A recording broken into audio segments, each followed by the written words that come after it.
Our Margaret Warner has been reporting from the Arab Kingdom of Bahrain this week, and she joins us now. Hello, Margaret. The president devoted a full paragraph in his speech to the situation in Bahrain, calling for dialogue. So how are the people there reacting to this? Well, Judy, it depends whom you're speaking to, of course.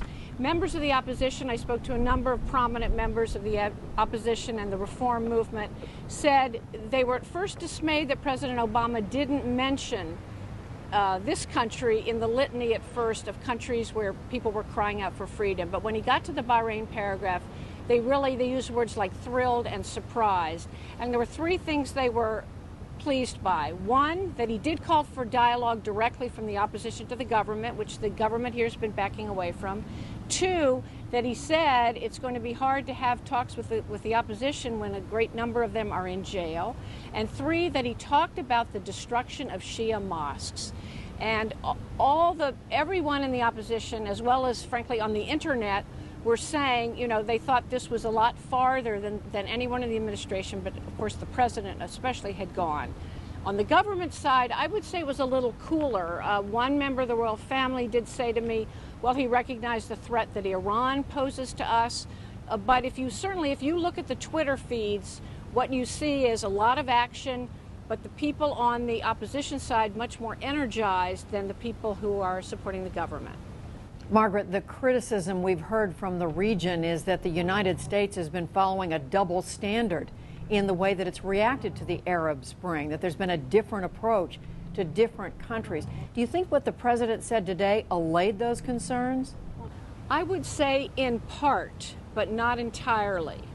That is, particularly it's the opposition side, the Shia-led opposition that has felt this way, that they were pleased that he had a whole paragraph about it and that at least it was included. And it was included along with Yemen, one noted as an ally who is trying to stand in the way of this movement. And they liked being included with that.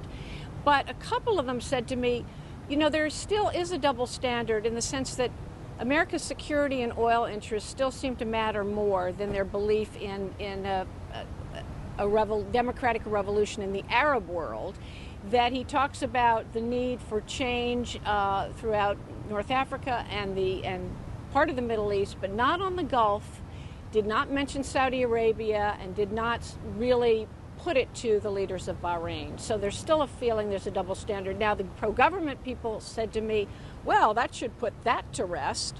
And another one said, yes, there's a double standard, and there should be. We're not Egypt. We're not Tunisia. We've had a 200-year-old, he called it, pact between the people and the ruling family, the monarchy, that we're not a revolutionary society. You know, we didn't have strongman take over by force, as, say, in Egypt and Tunisia. So there is a recognition, even on the government side, there's a double standard, but they think it is welcome and entirely appropriate. Remind us, how much tension has there been between the U.S. and the government of Bahrain over the U.S. response? There has been considerable tension dating back to the way that the United States reacted when President Mubarak was in trouble and ultimately left power in Egypt. And Bahrain, along with Saudi Arabia, felt that here was a longtime ally, a Sunni ruler who had been a good friend to the United States, and essentially the U.S. threw him under the bus. And that's the perception. And so there has been tension and distrust. And I say that still continues despite the number of visits from U.S. officials here and the calls from President Obama to the king. So that remains, I would say, a tension. What reaction are you picking up from the rest of the region, across the Middle East, across North Africa to the speech?